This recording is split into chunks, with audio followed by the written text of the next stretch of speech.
Ciertamente, la palabra de Dios es viva y poderosa y más cortante que cualquier espada de dos filos. Penetra hasta lo más profundo del alma y del espíritu, hasta la médula de los huesos, y juzga los pensamientos y las intenciones del corazón. Ninguna cosa creada escapa a la vista de Dios. Todo es descubierto, expuesto a los ojos de aquel a quien hemos de rendir cuentas. Hebreos 4, 12 y 13. Amén. Amén. Bueno, quienes estuvieron aquí todo el tiempo, acabamos de sufrir aquí un apagón completamente inesperado. Y entonces tuvimos que hacer aquí algo para reanudar. Intentábamos reanudar la sesión a través del grupo de Zoom, pero no era posible, no nos dejaba. Pero bueno, finalmente, hermanos, ya estamos aquí. Gracias a Dios. Gracias a Dios porque nos permite continuar adelante con su favor y bendición en el estudio de la palabra.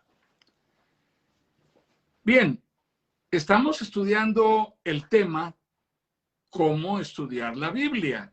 Y por supuesto que este es un tema que, siendo cristianos, pues nos interesa. Por supuesto, a los cristianos nos interesa cómo estudiar la Biblia, aunque definitivamente suele suceder que no necesariamente estamos todos en la misma conexión cuando nos referimos a esto que significa estudiar la Biblia.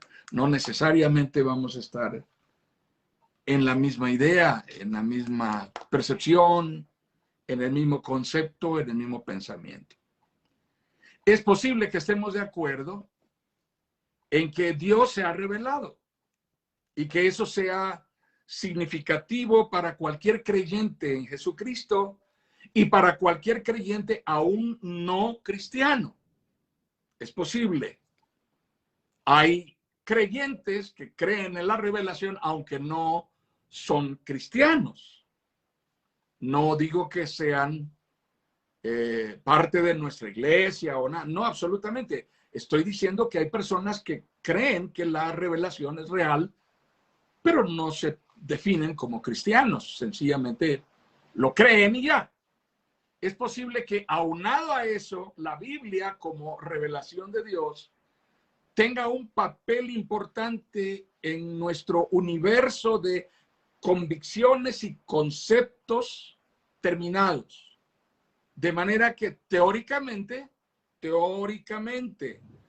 podríamos ser asociados o familiarizarnos con los valores bíblicos, digamos así, en términos generales.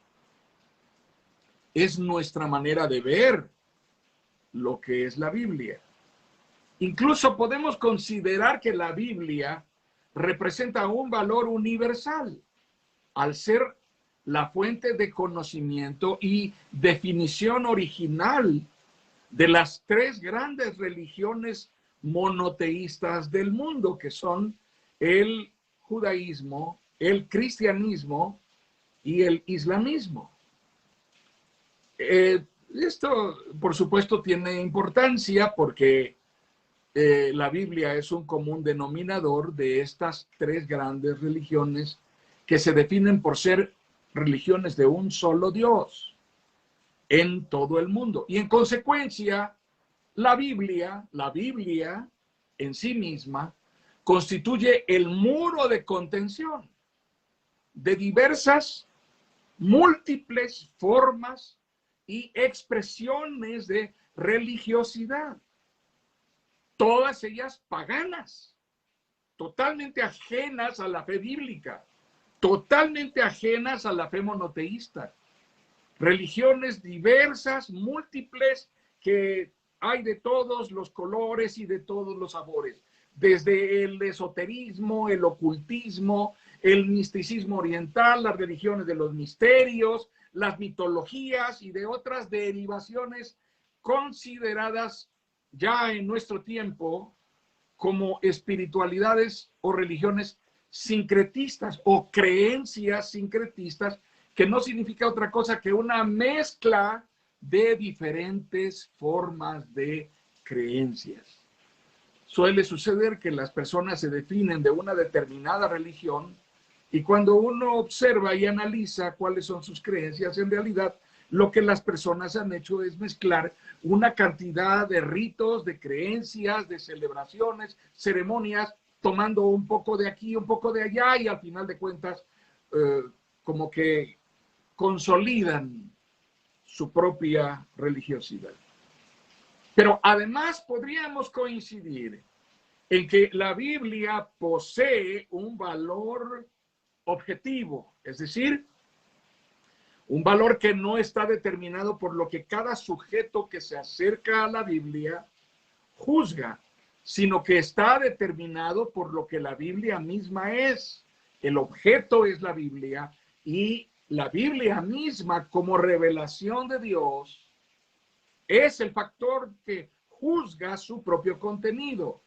Es posible que coincidamos en ello, que la Biblia posee de sí misma, de suyo, un valor objetivo, además de universal, es decir, para el mundo entero, no solamente para una nación en Oriente Medio o para ciertos pueblos o naciones que se definen como creyentes que sostienen la Biblia, no, universal y además atemporal.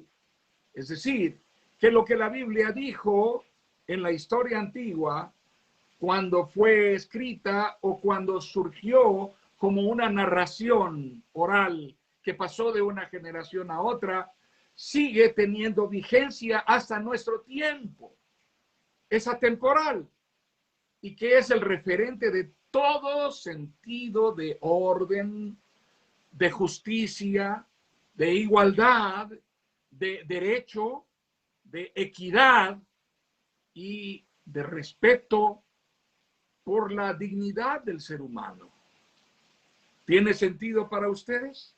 Personas pueden sostener esto con todo y ese paquete de convicciones, de criterios, de conceptos y de certidumbres que puede ser muy valioso, muy loable, que puede ser muy significativo.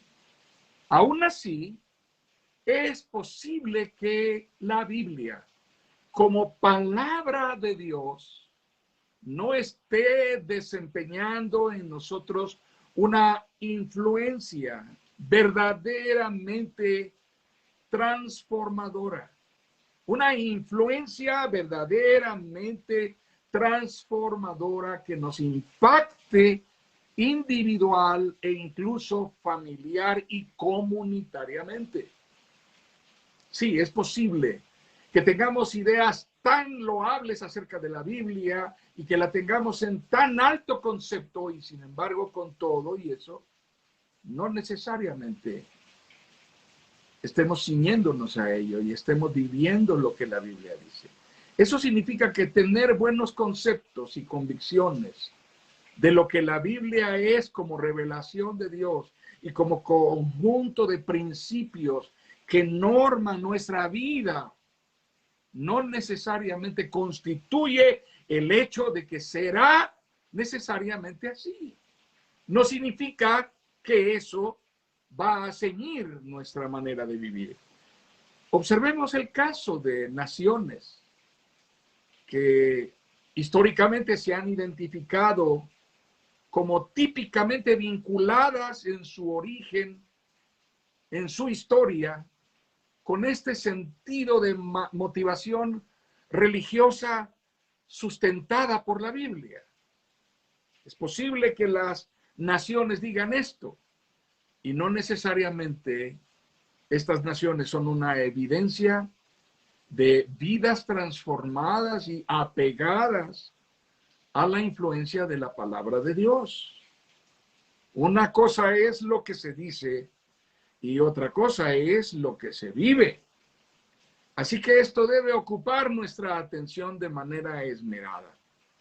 Y es muy importante que pongamos interés en ello. No estamos interesados en una forma de estudio, amadas hermanas, de la Biblia que se restrinja al mero conocimiento o al mero dominio conceptual o teórico o metodológico de los contenidos de la Biblia. Claro que eso es valioso, claro que eso es útil, tener un conocimiento, un dominio conceptual, teórico o metodológico de los contenidos de la Biblia es bueno, es útil, es necesario, es importante, pero no es suficiente. No lo es todo. Así que esto significa, amadas hermanas, que no nos sirve de nada saber historia bíblica o dominar la geografía bíblica, la lingüística, la semántica, la etimología, los usos y costumbres de los tiempos en que la Biblia fue escrita, la cultura, los datos de la cronología bíblica que nos dicen quién fue antes, Adán, o David, o Moisés, o Sansón, o Samuel, o Saúl, o Pablo, o Pedro, además de cosas por saber que nos ayudan a tener organizados los grandes temas de la Biblia. Por ejemplo, saber de qué habla tal o cual libro de la Biblia, a diferencia de qué habla tal o cual otro libro de la Biblia, y cuáles libros parecen coincidir en sus temáticas, y cuáles son completamente diferentes por sus temas, por sus contextos, etc. Esto es saber organizadamente los temas de la Biblia y abordarlos de manera apropiada, respetando las reglas de la hermenéutica, que es la ciencia de la interpretación de un texto sagrado como es la Biblia. Pero dominar todo eso, saber todo eso, tener todo ese conocimiento teórico, conceptual, haber ahondado en toda esta información, sería simple y llanamente vano y completamente estéril si no estamos viviendo la palabra de Dios. Sería ocioso. Ser hábiles en todo eso es ocioso si finalmente nuestra forma de vida no se ciñe a lo que Dios dice, a lo que Dios ha revelado como su voluntad para nuestra forma de vida. Hay una tendencia hoy que afirma y está cobrando fuerza cada vez, una tendencia que está presente en las congregaciones, que está presente en el pensamiento cada vez más fuertemente de muchos pastores, incluso de maestros de seminarios y de pastores recién egresados de los seminarios. Esa tendencia dice que es un error asociar todo lo que está en la palabra de Dios con una orientación de carácter moral, con un énfasis ético que norme la vida de las personas, que más bien debiéramos hablar de la Biblia y predicarla como enunciados, y que cada quien viva como quiera y que eso no deteriora en ninguna forma el estilo, la calidad de cristianismo que la persona está viviendo. Que Dios es amor y finalmente Dios juzgará a cada quien y Él se agradará de quien Él quiera agradarse. Personalmente no coincido con esa forma de pensar. Yo creo que dominar todas estas materias relacionadas con las Sagradas Escrituras, tener toda esta información que es tan valiosa, tan útil, tan importante, sería simplemente vano si no estamos viviendo la palabra, porque el propósito con el cual la palabra nos ha sido dada es para que la vivamos, para que apeguemos nuestra vida a ella. Esta es la razón por la cual se nos dice en la Escritura, en nuestro texto de referencia que hemos leído la semana pasada y esta semana, en Hebreos 4, versículos 12 y 13. Ciertamente la palabra de Dios es viva y poderosa y más cortante que cualquier espada de dos filos. Penetra hasta lo más profundo del alma y del espíritu, hasta la médula de los huesos, y juzga los pensamientos y las intenciones del corazón. Y luego añade contundentemente, ninguna cosa creada escapa a la vista de Dios. Todo está al descubierto, expuesto a los ojos de aquel a quien hemos de rendir cuentas. A mí me parece que es tan revelador lo que estamos leyendo aquí, a la vez que tan confrontador, tan contundente, es devastador. Me pregunto, ¿quién puede sostenerse de pie con sus propios criterios y sus propias ideas acerca de cómo vivir su vida cuando la palabra de Dios derriba todo argumento, quebranta toda soberbia del corazón del hombre y nos conduce a un reconocimiento de que estamos viviendo nuestra vida como un libro abierto a los ojos de Dios que puede leer lo que cada uno de nosotros está viviendo, está decidiendo, está eligiendo, está prefiriendo por encima de su voluntad. De manera que no podemos engañar a Dios, no podemos ocultar de Él y no podemos resistir a la obra de su palabra que penetra en nosotros y busca persuadirnos interiormente, convertir nuestro corazón y hacerlo volver en obediencia a Dios. ¿No es acaso ese el propósito de la palabra? ¿No es así que nos fue dada para que, ciñendo nuestra vida a ella, honremos a Dios con nuestro estilo de vida? ¿No es acaso este el propósito de Dios al revelarse a nosotros que, tomando su palabra como nuestro estilo de vida, decidiendo que su palabra es nuestra ruta a seguir, le agrademos con obediencia? Así que comencemos con establecer esto con toda puntualidad. La Biblia es la palabra de Dios y es su voluntad revelada. Esto es real, contundente. No estamos jugando cuando hablamos de lo que Dios ha dejado saber que Él ha determinado para nosotros. Hermanas, los usos y costumbres, las corrientes de pensamiento, las preferencias grupales, de moda, los hábitos culturales o territoriales, pueden significar patrones de comportamiento o estilos de vida muy influyentes para nosotros.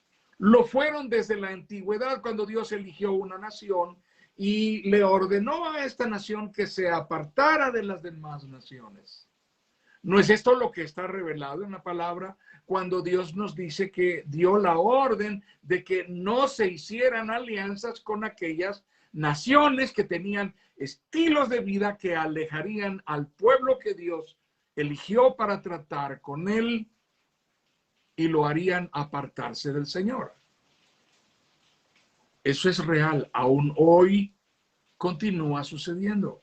Vivimos ese proceso cada día, paso a paso, en nuestro estilo de vida, en nuestro decidir cotidianamente de qué manera resolveremos nuestras diferencias con las personas que amamos. Ahí estamos expuestos al escrutinio de la mirada de Dios que está revelada en su palabra. Dios está leyendo las intenciones de nuestro corazón en cada cosa que decidimos hacer. De manera que sí importa. Claro que importa. Importa cuánto de mi vida está rendido en obediencia a la voluntad de Dios. No nos fue dada como decoración o como ornamento para colgar en las paredes de nuestra casa. La palabra de Dios nos fue dada para vivirla. El Salmo 119, 105 dice, lámpara es a mis pies tu palabra. ¿No es cierto que eso dice? Lámpara es a mis pies tu palabra y lumbrera a mi camino. Amadas hermanas, qué tremenda revelación de Dios. Miren lo que dice el Salmo 25. Dios está tratando con su pueblo. Y a través del trato de Dios con su pueblo, leemos en el Salmo 25, versículo 4, la oración de David, que es una oración perseverante de este hombre que temía por sus propias debilidades. Y le dice al Señor, Señor, hazme conocer tus caminos, muéstrame tus sendas, encamíname en tu verdad, enséñame. Tú eres mi Dios y Salvador. En ti pongo mi esperanza todo el día. Y continúa un poco más adelante, versículo 8. Bueno y justo es el Señor, por eso les muestra a los pecadores el camino. Él dirige en la justicia a los humildes y les enseña su camino. Versículo 10. Todas las sendas del Señor son amor y verdad para quienes cumplen los preceptos de su pacto. Así que Dios está interesado en guiar a aquellos que ha elegido, que ha llamado por amor, por gracia, para que vivan conforme a su voluntad.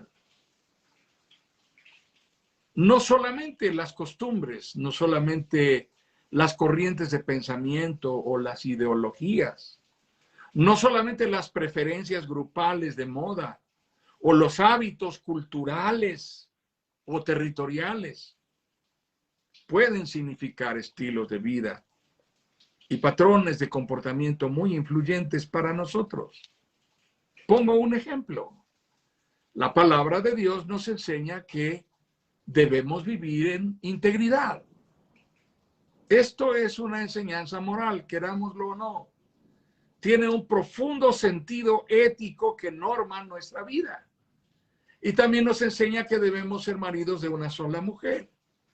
Así que cuando el evangelio llega a una comunidad que tiene por costumbre una especie de régimen en donde hay poligamia, lo que tendría que hacerse no es diseñar una nueva forma de cristianismo que adapte lo que la Biblia dice a la realidad de este contexto y entonces toleremos la poligamia porque la poligamia es la forma de vida de este pueblo y de esta comunidad. Por el contrario de eso, quienes convierten su vida a la fe de la Biblia, del Dios vivo y verdadero, que manifestó su gracia redentora en Jesucristo su Hijo, convertirán no solamente sus creencias como algo conceptual o intelectual, convertirán sus estilos de vida, convertirán sus patrones de comportamiento, convertirán sus costumbres, convertirán sus hábitos, de manera que honrarán a Dios, convertidos a vivir conforme al orden de Dios, conforme a la voluntad de Dios. Así que entendamos el significado de decir que la Biblia es la voluntad revelada de Dios, porque tiene implicaciones muy comprometedoras, profundamente comprometedoras. No es cualquier cosa, no es irrelevante. Esto es serio. Significa que tenemos una norma de vida dada por Dios para obedecerle. Sabemos que esto fue así desde el Edén. La primera revelación de Dios acerca de su voluntad fue dada a nuestros primeros padres en el jardín del Edén. Y en aquella ocasión, cuando fueron puestos en medio de un sitio de privilegio enorme, se les instruyó acerca de lo que podían hacer y de lo que no podían hacer. Hermanos, habían miles de cosas que podían hacer y una sola cosa que no podían hacer. Eligieron hacer la única cosa que Dios les dijo que no hicieran. Consideremos, ¿no será que eso sigue sucediendo hoy día? Que Dios a través de su palabra nos sigue dando el camino, la ruta a seguir y nos da 1000 opciones de lo que podemos hacer de manera privilegiada, bienaventurada, bendita, porque Él lo aprueba y se siente honrado cuando lo hacemos. Y nos dice una sola cosa que no debemos hacer. Y pareciéramos seguir eligiendo la única cosa que Dios nos ordena no hacer. Más aún, vayamos más a fondo en esto que hemos leído en Hebreos respecto de cómo la Biblia penetra hasta partir el alma. Amadas hermanas, mis propias experiencias, nuestros sentimientos, nuestras propias emociones, incluso tratándose de mi relación con Dios, de mis más altos anhelos y más sinceros y honestos sentimientos, pueden influir poderosamente y quizá bien intencionadamente en nuestras decisiones, en mis decisiones, y finalmente empujarme a hacer algo que no agradará a Dios. Eso cabe dentro del comportamiento natural de cualquier persona, porque nuestra tendencia es a regirnos de acuerdo a lo que sentimos, a lo que nuestro corazón se inclina.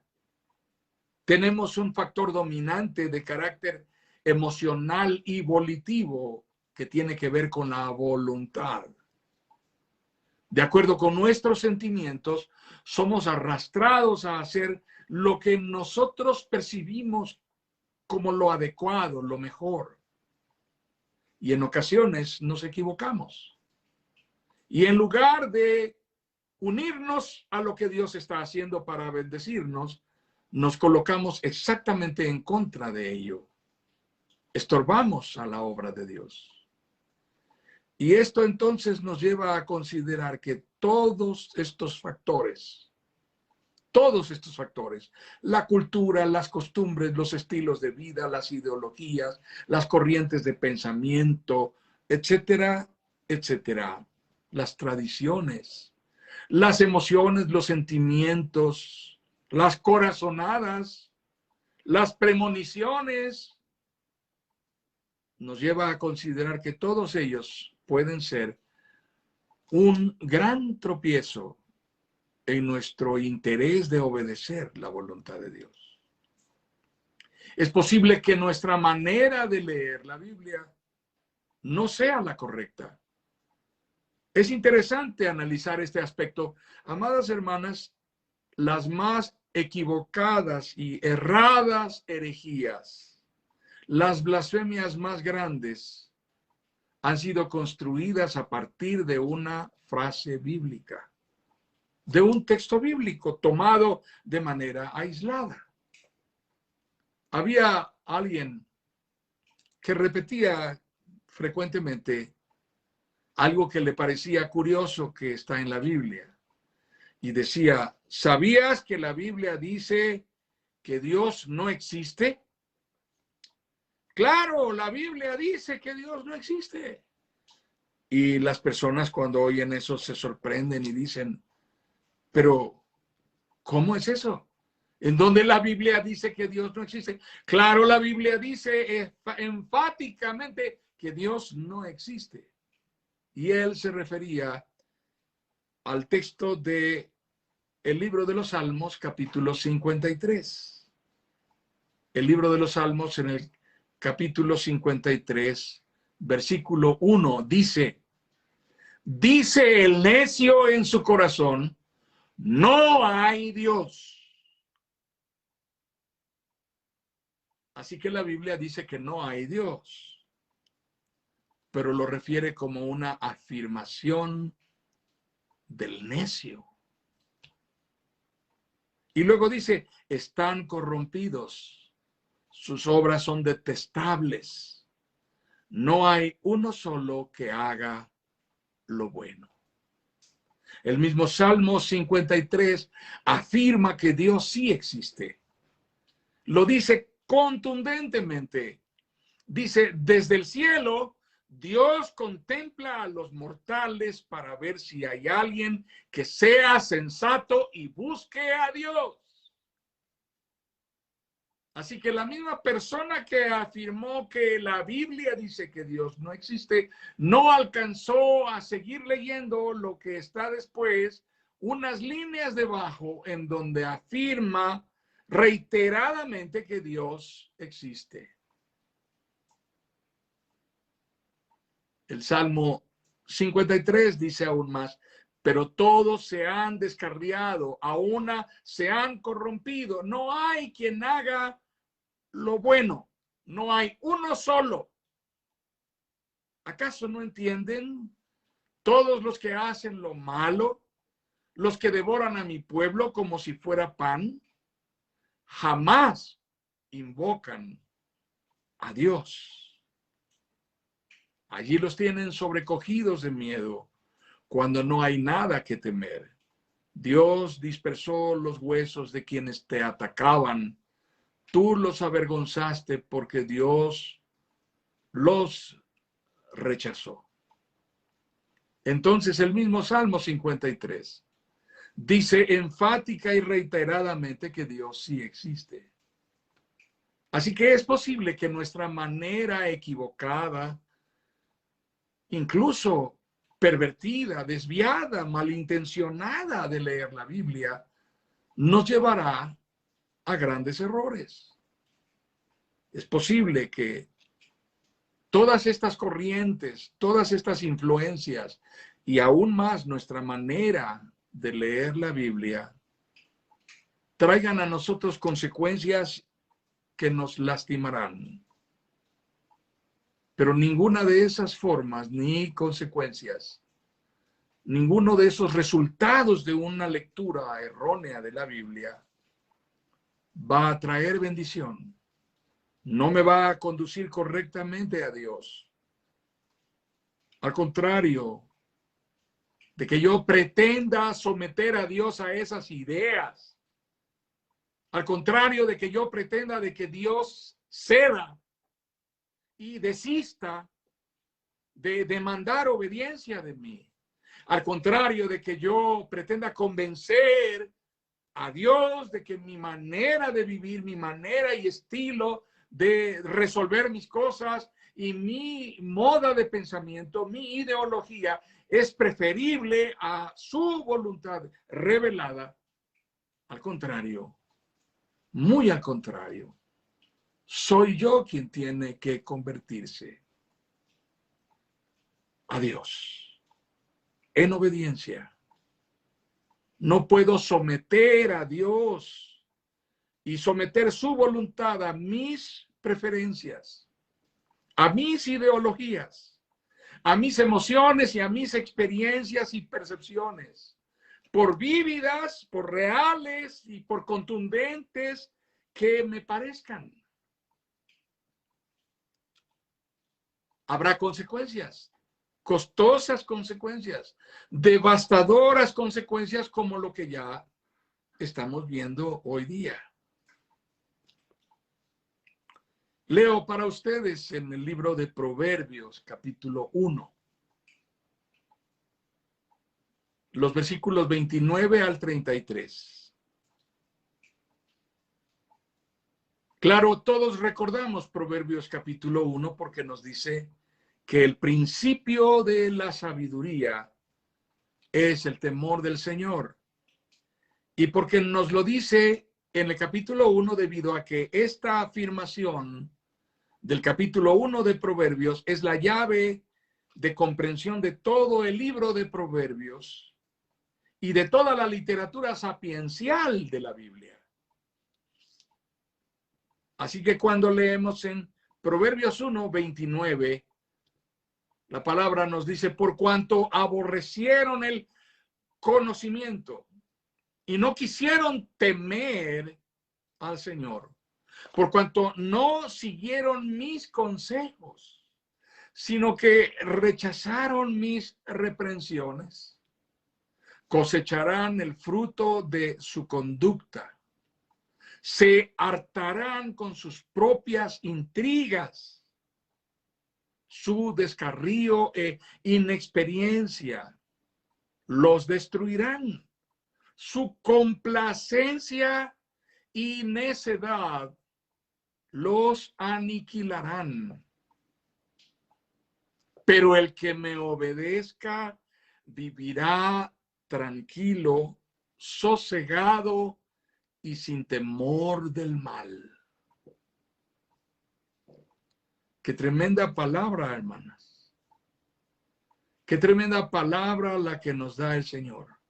Y qué promesa tan maravillosa. Porque lo que leemos en esta porción de Proverbios 1:29 al 33 pareciera acaso una revelación del mundo en el que estamos viviendo. No siguieron mis consejos, sino que rechazaron mis reprensiones. La tendencia natural del mundo en nuestro tiempo es comportarse como adolescentes que no son todavía capaces de bastarse por sí mismos y que sin embargo quieren siempre hacer su voluntad y salirse con la suya. ¿No es cierto? ¿Cuánto insiste un adolescente para convencer a su papá de que lo deje hacer lo que él quiere hacer? ¿Cuántas veces puede regresar un adolescente para lograr que su papá se convierta de la convicción de un no a una desconvencida aceptación tolerante de sí, haz lo que quieras y déjame en paz? Y el mundo quiere tratar así a Dios, como los hijos adolescentes tratan a sus padres, que los ahorcan hasta que cuando ya casi está faltándoles el último aliento, aflojan toda autoridad y dicen, haz lo que quieras, ya, vete y déjame en paz. Algunos padres con la tranquilidad de que la niña lleva un celular y con eso es más que suficiente. La palabra de Dios es tan contundente. No quisieron temer al Señor, dice Proverbios 1:29. No quisieron temer al Señor, aborrecieron el conocimiento. No siguieron mis consejos, sino que rechazaron mis reprensiones.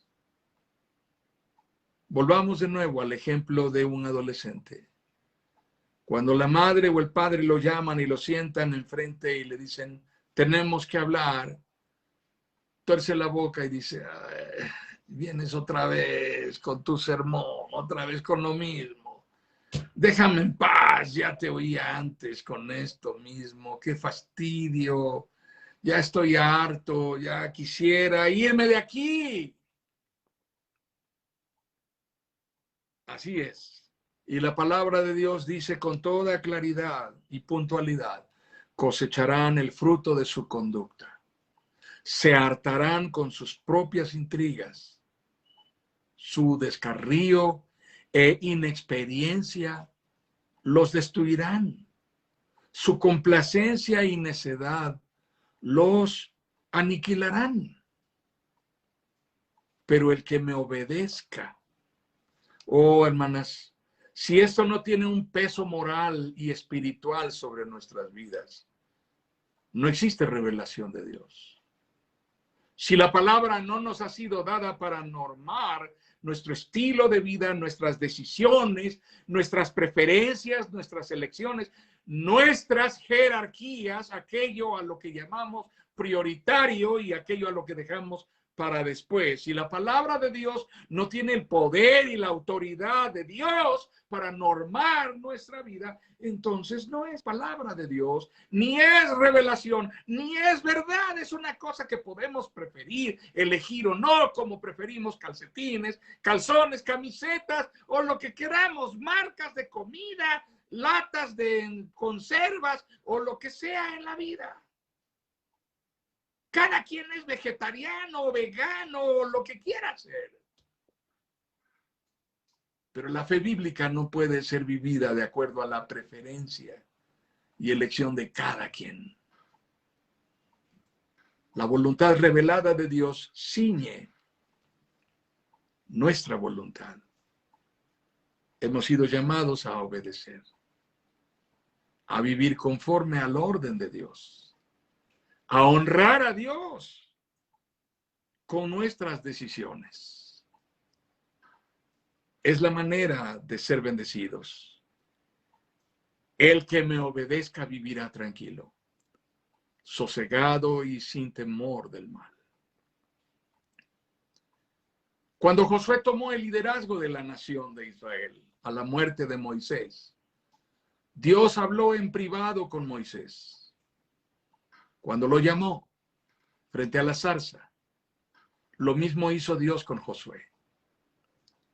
Ambos eran hombres atemorizados, llenos de incertidumbre. A Josué Dios le dio un mandato que fue la norma de su vida. Josué 1:8. Algunos aprendimos siendo niños este canto, basado en esta porción de la palabra. Es un canto que cuando aprendemos de niños se nos queda grabado en la memoria. Pero aquí en la escritura dice, Josué 1:8, recita siempre el libro de la ley y medita en él de día y de noche. Cumple con cuidado todo lo que en él está escrito. Así prosperarás y tendrás éxito.